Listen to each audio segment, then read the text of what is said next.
Welcome to the Salmon Runs YouTube. Enjoy the video. You start by confirming the Avantis model and the exact firmware file. This avoids mismatches. Once done, download the firmware and checksum, and back up your device configuration so you can restore if needed.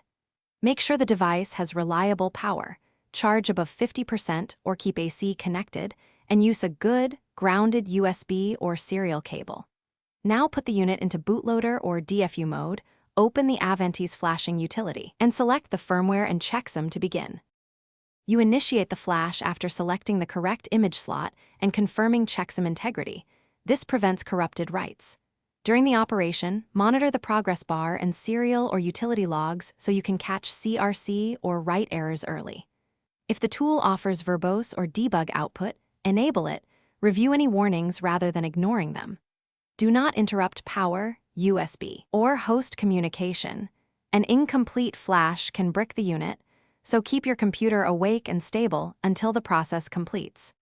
You finish by rebooting the Avantis and immediately checking the firmware version and boot logs to ensure the new image loaded correctly.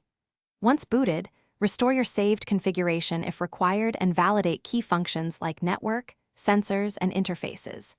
If something goes wrong, use recovery mode or the vendor recovery tool to reflash. Make sure to collect serial console logs and checksum outputs to diagnose failures.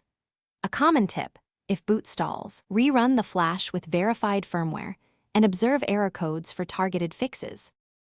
Thanks for watching. Consider subscribing if we helped you.